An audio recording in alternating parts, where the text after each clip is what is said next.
But you are right. Does it even have a face? It might not even have. It doesn't know. Right. Maybe it wants one, but doesn't have one. Yeah, dealing with that aspect of it, does it have a fixed form or not? We now we can look at the case studies, and of course we have evidence of some form, right? There is, we shape-shifting beings, whether or not they're shaping our perception of it, regardless. The point is that, yeah, it does interface with us.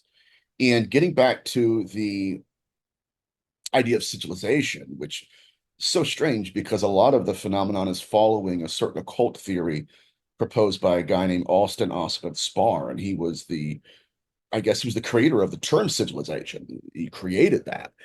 And so when you're looking at that, you combine sigilization with the intention of the practitioner. If that practitioner used sigils, he could appear as something else to another person. It's actually built into the sigil itself to create the construct that we would interface with. So Yes. this is why Dr. Clark Turner's case study, where, right? Oh, this is fascinating. I've talked about it many times. You know how it is when you get deep and you go back to the old, and it's like, okay, you know what I mean? You feel like, Yeah. well, I don't want to talk about it. Yeah. So, anyways, yeah, corpuscular balls of light, orbs, and a biofield begins to hover over the experiencer. She wakes up. Her testimony is, I saw alien grays, but her body told the story, the real story, and that was sigils covered from head to toe. And so, again, dealing with the occult theory of sigilization, if that practitioner wanted to be perceived as that, Yes. it would actually be built into the sigil itself. Yes. And Yeah. so it's possible dealing with what you just mentioned is that some of the sigils we're finding could be what's actually activating, like the software that's actually creating the Coach, construct. that's it. This is his. There we go. Yeah. Yes. Yeah. And then when you interface with it, sure, it's an alien gray, but the sigil itself is tied back to the practitioner. This gets back to the USSR again, that experiment where, okay, Yeah. carve your sigils Mm. again, right? What did you have when they made the distance between, they created the distance between the practitioner and the object? You had a transfer of consciousness, and that consciousness had a form. And so Yeah. this is a whole nother thing. But yeah, if we're finding He, sigils in I there, love that's it. a game. You know, I mean, when you look at computer programs, you look like these, like I've said this before, you know, like these fighting games, you know, Yeah, Mortal Kombat and all that. Well, those characters, those different individuals, which all range from different sizes and shapes and stuff, with different abilities, which interact with the individuals which they're fighting with, is code. yes. It's just And code. it's rendering Yeah, the right, the image is rendering from data, right? Again, we talked about this earlier, yeah, energy into matter, that's and right. now it's Yeah, manifestation. but we can see the difference. We can see the difference in the coding of a computer and go, okay, well, this isn't real. Right. But what if the reality we experience is made up of the same coding? Then you will never know the difference between what is real and what isn't. It will all Right. be real. It'll all be experienced as a real physical event because Mhm. the matrix, the reality we experience, is written in the same language. Yes, It, yes. it's part of it, you know? It informs the construct itself. Again, and this is what I've been telling people in my latest interviews, where it's like, okay, yeah, but if the sigils themselves are not just in charge of the program, intentionality, all of that, but if it's in charge of the entity that's within it's in the construct. Yeah. I'm going to interface as this until I get what I want. And then Right. again, that's where it's like, okay, all archetypes, they just need to be kind of understood, but get back to the root of the tree, not the branches, the root of it. In here, and it's the same thing. Yeah. Altars. Matter of fact, I was going to send you an email. Um, I did a Zoom call with a couple of researchers, one from Italy and one from Brazil. And there's a researcher by the name of Ronnie Vernay, and he's big time in Brazil. He did like the Virginia alien case Mm. that James Fox did the movie Yeah. about. Yeah. Anyways, Yeah. well, in Brazil, everyone knows, according to this individual, he said everybody here knows that the aliens that people witnessed, that was not the only form of the phenomenon. Mm. Oh, really? He said, yeah. He said the area of woods that these beings emerged from was a common altar for a practitioner of the occult. And he said everybody here knew him. You're going to Oh, love this, Steve. oh, Everybody knows him, knew of him. And he said that after his rituals, which everybody knew he was performing, yeah. they would see wolfmen and cryptids. And then Ah, yeah. eventually, here we go, the archetypes, right? Again, it's the unfurling of the program. And then after that comes the alien archetype. So, and it's fascinating. And I'll also send you there's a researcher that claims to be the ambassador for the Pleiadians. And Oh, right. Well, I mean, he's not right. alone. He's not alone because he must have a few ambassadors. Oh my God, it's actually incredible. I've come So, right. across a few that said this. So apparently there's a few like wealthy people in Brazil and they're big into like the new age of stuff. Well, they hired this individual to come out and give a lecture. Well, she's like, okay, Pleiadians. They're like, okay, Pleiadians, extraterrestrials, all that. Until she built her altar in front of them, Oh, pulled out an idol, set it up there, performed her ritual, and then now they're outside at nighttime taking photographs of lights in the sky. yeah, they will do. Yeah. They'll transition. There we Yeah. go, right? People need to know that. It's an Well, basically, evolution yeah, state. yeah, they're giving you the rules of initiation. That's all it Of is. course. It's their rules as well. It's like I'll write you out. This is how to do it.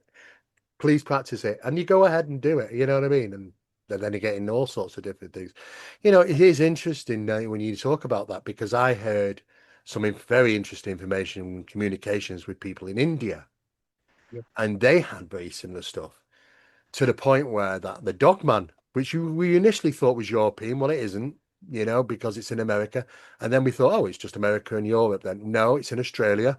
Okay, all right. When you actually look at the statistics, it's all over the damn world, in Mhm. various different forms, but and degrees. But what's interesting is the ancient temples in India have actually gone to the point of carving the Dogman in. It is a Dogman. It is a bipedal dog, Yeah. consuming some animal, but it's got hands and arms like a man, and it's by it's a dog man.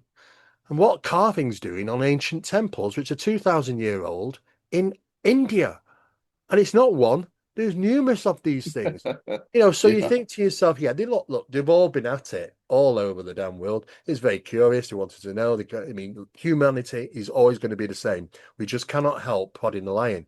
We're pioneers, but we're also the most sacrificial of all species on the planet. And I don't mean just to others, to ourselves as well. We're quite happy When- to stupidly offer ourselves up for what? Explorative reasons. This is just inbred in us. We can't help it. Why have we got Absolutely. to climb to the top of a mountain where 99.9% of people are going to die? Because I can, you And know. you're going to see their bodies on the way up, by the way. It Exactly. never made I'll sense. still It's like, carry oh, on. there's Yeah. Bobby Hey, Joe over well, there. It's yeah. like I'll just carry on. Don't worry about me. And you can't help insanity. it. God, go into shark infested waters to just surf a wave. And I think to myself, it's humanity. There are people that just cannot, and they've got to Mhm. push to the limit, and they will always will do, even if you have something to say, whatever you do never ever do this. They'll do it. Does it Yeah. have, it can't be out. Yep. But you know what? The thing is that occultism, though, I mean, the phenomena predates occultism. So the setting up of the process of occultism might have been the phenomena in its Of sense course. of instead of doing it that way, do it this way, and it become occultism. Oh, you could do it spiritualism. You can have it occultism. You can do different ways.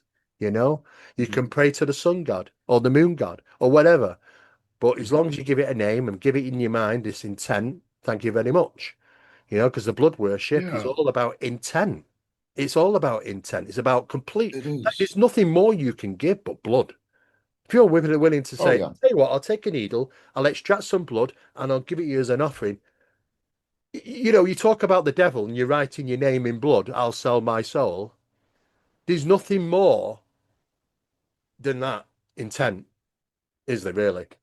Blood. There's nothing, and there are some serial killers that have done that. And it's like even this is an area that I touched on years ago and it just got too dark for me. But when you start having preternatural knowledge, like Dahmer performing necromantic rituals. Yeah. It transcended his knowledge base. It was something in him that said, I want you to do this. Go do this. Yeah. It's weird. It Um, gets very oh, dark. Yeah, it does. yeah. It gets very, very dark. And the problem is that you can go down that rabbit hole. And if you do, then, I mean, some people have because some people aren't stable. Some people I want to be the big I am. They never were, like Oh, Aleister Crowley. He never was. But he was doing certain things, yes. And it was considered a bit naughty, yes. But at what point do you say, okay, enough's enough in regarding what I might receive, power, whatever? Where do you will never be deity. You will never be their level. You'll never be a god. You will always be a yeah. worker for them. I mean, people have been asked, how do you represent somebody, a religious connotations, an angel? Oh, the halo or the wings. And I say, you can't go off the wings because you know what? If you talk about fallen angels and demons and stuff, they got the wings. It's the halo. Ah, right. Okay. Well, what about the horns? Well, that's the bad stuff. The bad stuff. There we Well, go. here we go. Okay. So the problem is, in the scriptures, really, the horns are represented as the workers of God, hence the lights, horns of light initially. The workers of the God, in other words, like Moses and Alexander and many others, which were recognized as, oh, yeah, yeah, you are a worker for God. You're doing his work. This is why you get so Oh, much help from them upstairs, you know? And you're awarded with the symbolism of the horns. yes. Yes. And at one point it was a sign of divinity, Yes. right? And it wasn't fallen divinity, it was a sign of divinity. But it's all symbolistic. Everything in throughout all the religions is about planting the symbolistic of NHI within it. That practice of symbolism. I mean, Yeah. look at the latest. Look at the latest. I mean, we know about okay, well, the Vatican's main. They got two big ones, but the main one telescope that they've got is called Lucifer. Just by chance, the letters add up to some, from different words, but it's Lucifer. Oh, just by chance, is it? And I keep seeing that. And even yesterday, these details of experiment took place in the UK where they're dealing with sulfuride, something. So what was it? Something dioxide anyway, to put up in the atmosphere to because there's been a lot of talk about this blanking of the sun quilting it, the air, the sky, so that the sunlight doesn't penetrate as much, like an overcast day, And they're saying that they need to do this because of planet's Earth's problems. And yeah, yeah, yeah. Interesting though. Project Satan is what it's been Yes. given its name. Yeah, I've seen that at Skinwalker too, right? They're like, oh yeah, we have this new guidance system. And it's like, oh, really? Yeah, yeah, it's Satan. They're like, but that's an accident. I'm like, yeah, I'm sure, brother. Why Go did it figure do out what. this? Is it for, I mean, if they want to go down that road, you can say, okay, well, this project's going to be more successful because I'm good friends with the NHI because I've linked, I've called them, I've recognized them, and this, that, and the other, paying homage in a sense. If you want to name something, Yes. it's a form of homage at the lower level, but it's still homage, isn't it? Hmm. If you recognize it, they'll recognize it through you and say, okay, let's give him some success. Let's make sure that he gets something that he wants. But at the end of the day, it's so obvious now. You can just look through and go, oh, that's an interesting name. Where did you come up with that one? And they go very quiet when you start to press them about where they come up with these names. In fact, in Vatican was pressed about Lucifer. They said, oh, it's just purely by chance. Ah, gotta be joking. I could understand if it was a three. Insane. I could understand if whatever Lucifer was three letters. It isn't. This isn't by chance. And it's not just Yeah. them, they're all doing it. And this is like missions, space missions, and Apollo and all that. It's Yeah, everywhere. you're hitting on something that it kind of ties into civilization and symbology, where again, we're not even sure the phenomenon plays by rules. No, we We have don't. no idea, right? These Yeah. even the rules that we are believing that they play by also maybe just lies. And so when you're dealing with sigilized rockets, the assumption, at least I made, was that we're carving our sigils into them. that are tied to our intentions. That may not be true at all. It might be theirs. Yeah. If that's their intentions and their sigils, then this is the whole game has changed. Yeah. And it's a lot of this is troubling, but again, for anybody to even get to this point in the research, you have to let go of ego. You have to deconstruct and say, maybe I was never there. And have a real honest discussion with the question, and it will come at a cost, right? Again, you're going to have to acknowledge the fact that we're not in control of this. No, no, we never can be. The mechanism is built around us. It's part of us. So how can we do it? We can't even remove it. Can't do anything. In fact, Mhm. Nick Kyle put it very cleverly. Actually, he said, "Forgetting about understanding the phenomena, we don't even know what questions to ask. There we At go. what stage now? What questions can we ask that? Well, it hasn't already been questioned. Oh, I'm a god. Oh no, you're not a god. Okay, I'm a scientist from another world. Oh, are you? Okay, no, well, no, not actually. I'm a thought form. I'm an interdimensional being. No, you're not. Oh, I'm like a jinn. Then I'm from a parallel universe. Oh, right, the list goes on and on and on. Yep. But you're never getting the real answer, of course. You're just getting all these variation archetype, of want you to believe and literally create it. I mean, look at the Philip experiment. I think it's been the most exciting parapsychological experiment that I've ever taken part in. We've been interested in these physical phenomena for so many years, and I feel that at last we've made a breakthrough. Well, I'd first like to emphasize that this is an important experiment because it's done in a laboratory and it's reproducible. Now, from a psychological point of view, there are several considerations. First is, I have to ask myself, what are the psychological conditions necessary to produce this phenomenon? Now, it seems to me that the group is in a childlike creativity. This is brought on by the playing and by the singing and the humor. The group lets their hair down.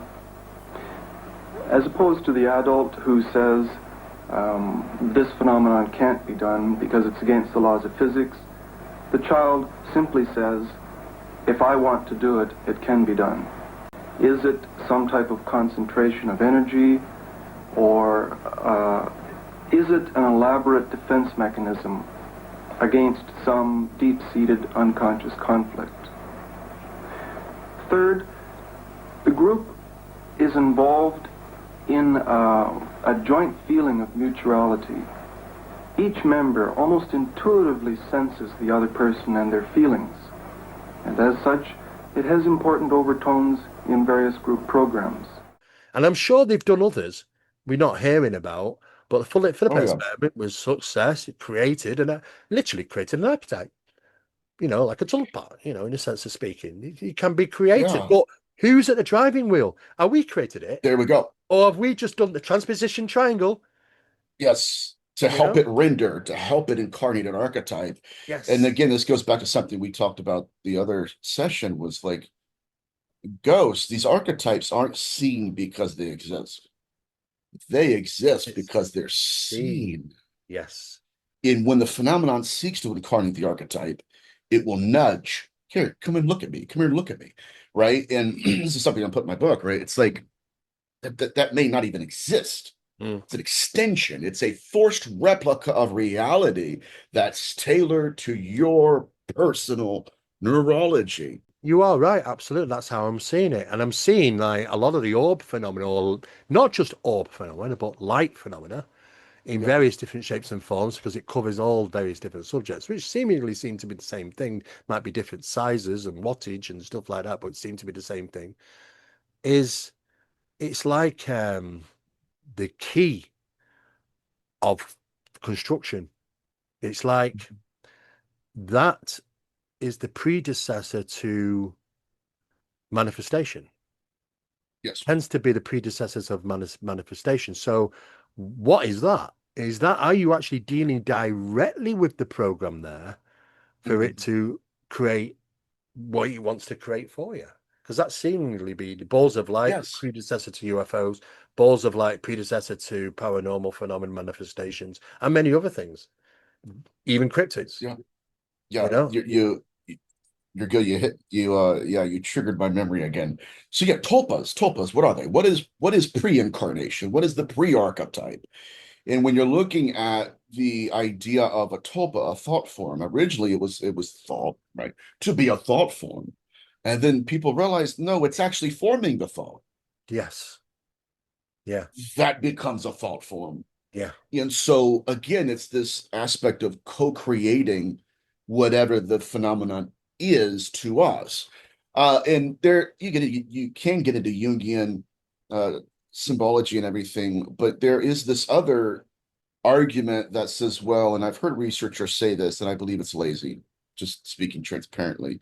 Well, if something happened to you that was negative,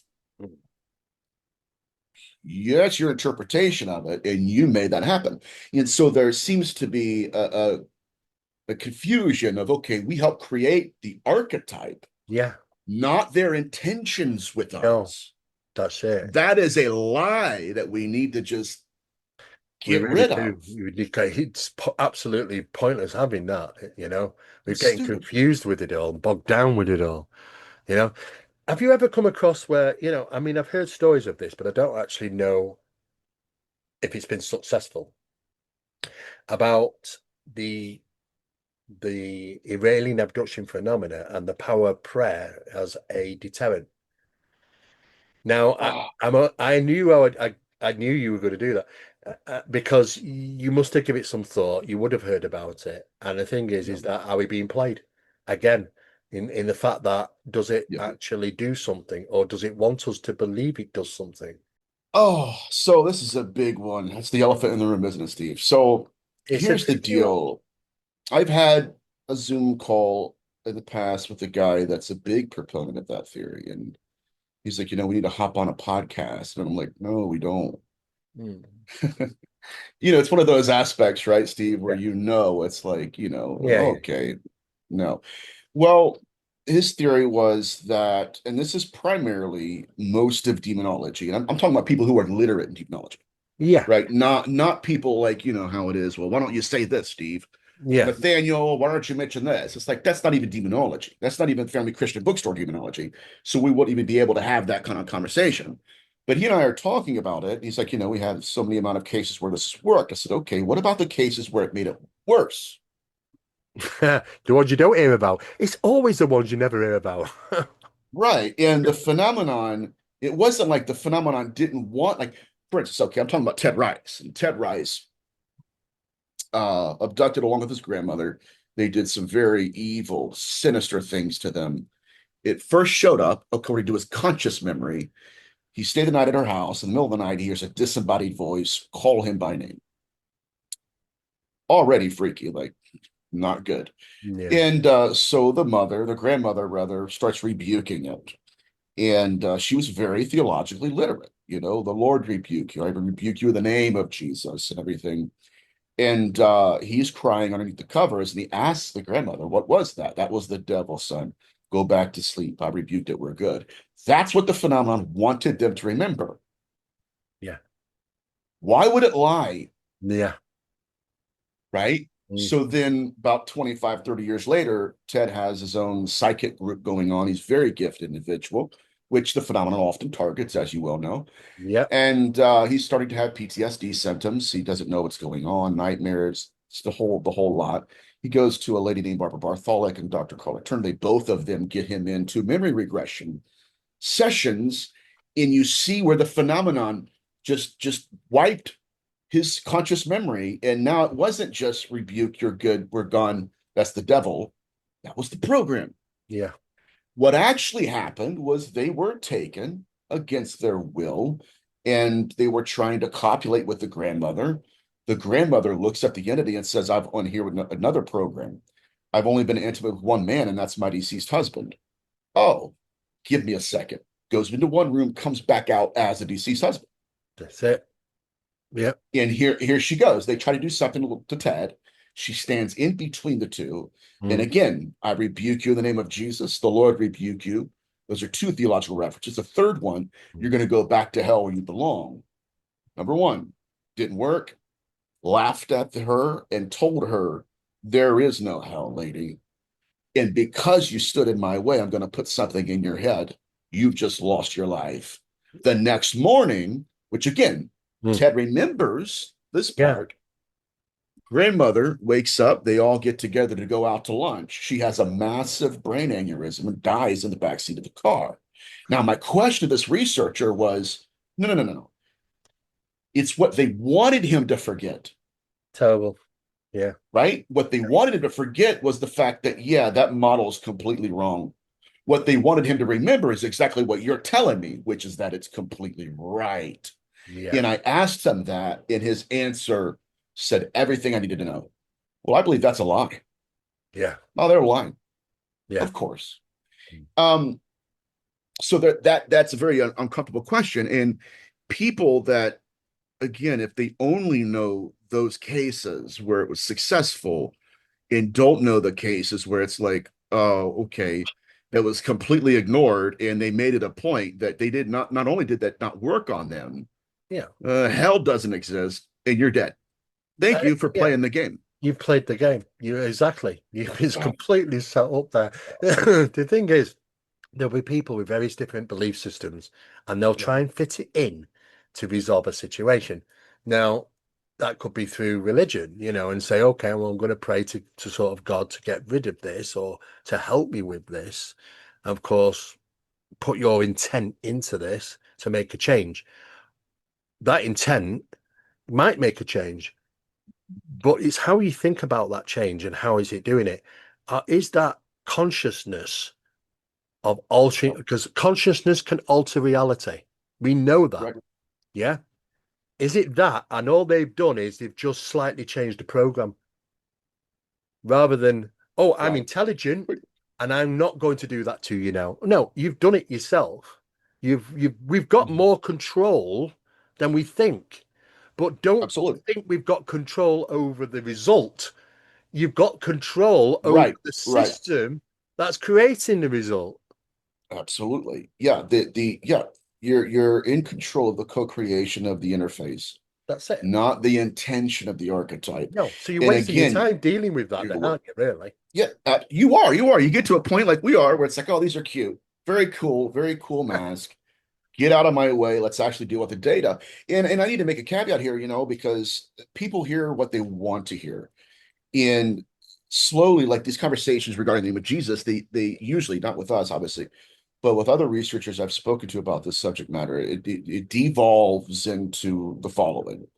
Well, that individual didn't have faith. How would you know? Yeah. Who are you to quantify their relationship with the divine? Well, they shouldn't, because they're nobody. They don't know this individual's commitment to divinity. Yeah. But again, it's another way to, I got to tilt it this way to fit it in. Yeah.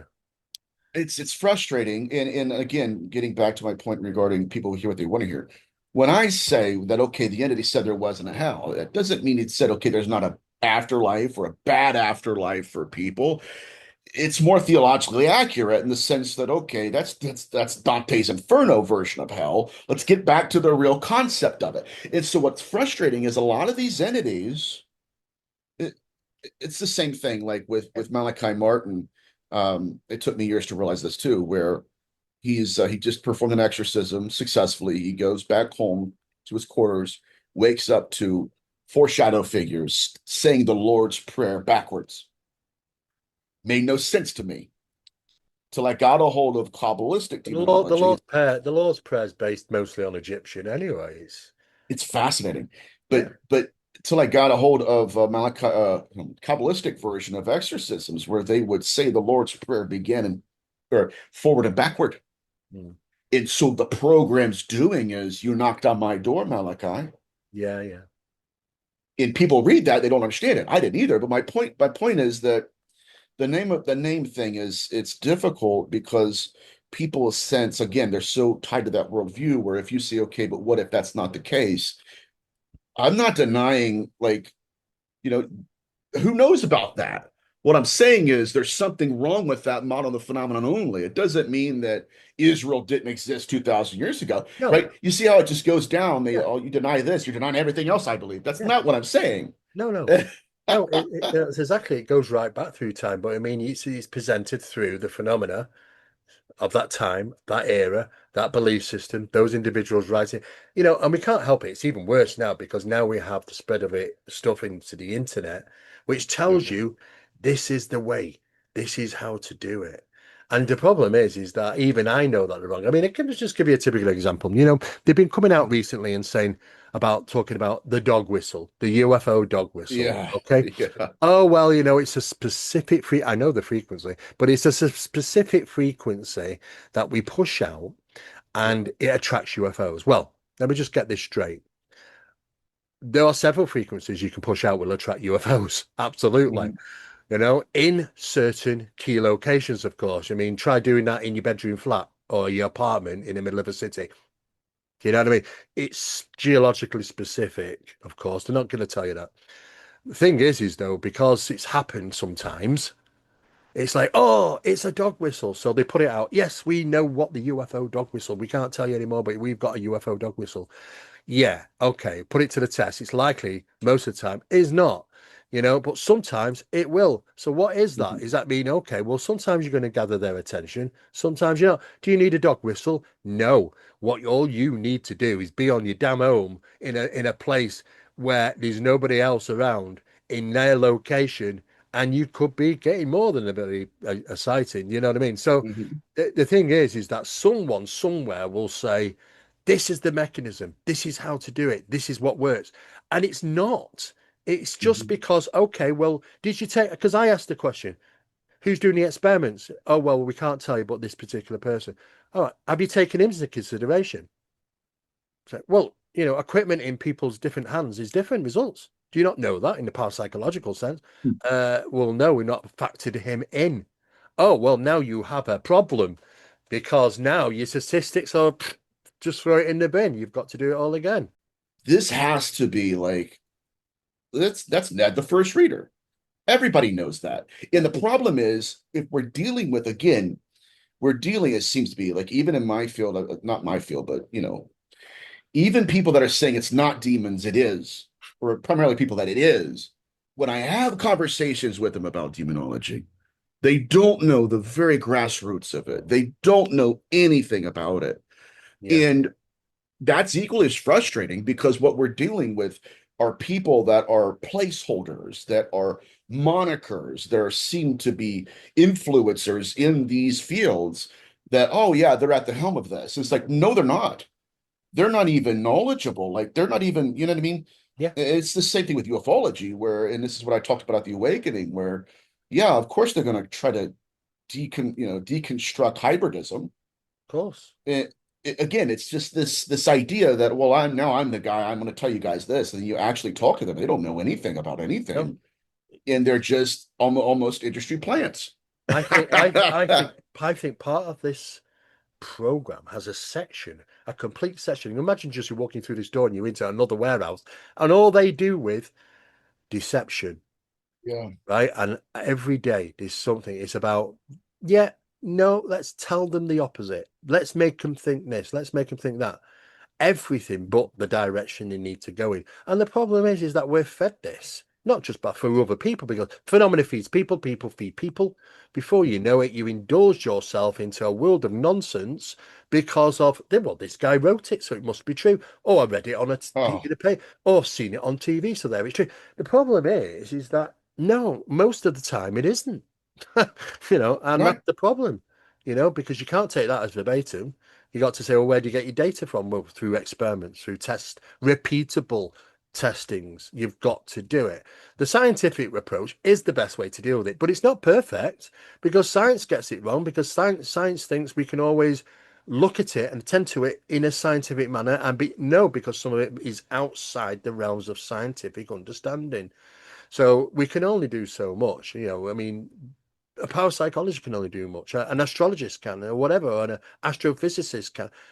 Only to a certain degree, because then you step across a threshold which is theirs, and we're never going to get it. But I'm glad I put the information out about Skull because I think people Yeah. need to know. Nick has also said to me that if there's another version of this, Mhm. then I'm going to be involved, which is good, which is a good thing, which is great.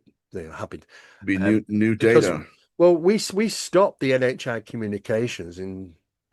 Well, we still have it occasionally because you want to refer to what's all NHI. But I mean, the proper heavy experiments was ended around about 2016, you know. So it was like 8 years ago or something like that, you know. So, well, no, actually, it's about 8 years, 9 years ago. And it's not because we didn't want to progress, it's because we don't know how to progress. What Right. more can we do apart from physical manifestation, the demonstration and evidence of metaphysicality, the deception that has been proved, the lies have been proved, um, the conscious connection with the individuals has been proved away from the experiments, the acknowledgement of knowledge at lightning speed as if they're tapping the Akashic record. Yeah. You know, and it's just pointless. You get people coming to the table going, ask them about aliens at Area 51. And I lean forward and said, and what if you get an answer? How would you know it's true? And they just look at you. I say, yeah, well, what's the point? You can only ask on the parameters we know the answer to. Can't. Yeah, it's gotta be so frustrating It too. is It's so just frustrating. like, So we don't know how to go any further now. And so we have to sort of just say, okay, we've done as much as we can for now. But the thing is, the phenomena evolving is catching up and it's going to get right up to date with us, you know, yeah. because the the phenomena evolves faster than the experiments do, unfortunately. But, you know, Lawrence Livermore are doing more stuff and it's highly secret. I don't get to find out about some of that stuff. Probably in about 4 years' time, I might get some leaks and bits and bobs, you know. Mhm. And I'm in communications with people in other places, you know, and you don't get just little bits that you're putting together, you know, and you just think, okay, well, it's more evidence to support what we've learned, what you've learned, what I've learned, maybe what Barry's learned, and others. It's just more support. We now know, okay, there's a mechanism, there's a program, there's a matrix, there's a reality around us which is absolutely alive with stuff, which is interacting with us and everything and anything on everyday basis. So if you can get to that and you think, what else can I put in that pot? It becomes very limited, doesn't it? You know? It's But frustrating it's the unless we journey, have isn't like it? It's the journey yeah. and trying to get the right information out. So giving information out NHIs, I think, is a good time. People are sort of craving answers and things at the moment. Your work, my work. So it's good. But do you know what? As always, it's always been a pleasure to talk to you, buddy. It's been a good one, Yeah. actually, because I wanted to ask you about that because it confuses the hell out of me when people have asked me, does prayer help? Mhm. And I said, well, it can do. It's dependent. Well, It's what's the intent, yeah. your belief in, you know, can it, it can, but then it can't. So Oh, Steve, it's, that's a whole nother discussion. I know you don't have it time, really is, buddy. but But you know what? We're always going to get these questions, and they're always going to people asking, "Is there any good in the world?" Well, yes, there is. You know, I mean, it's yeah. not all dark and mysterious. It's just that it's always been the same thing. You want to call it dark and mysterious or something else, it's fine. You know, but I think it's really important that we're actually getting this sort of information out, and more people are paying attention to it, which is good. All right, brother. You have a good week, sir. Will do, buddy. I'll talk to you soon.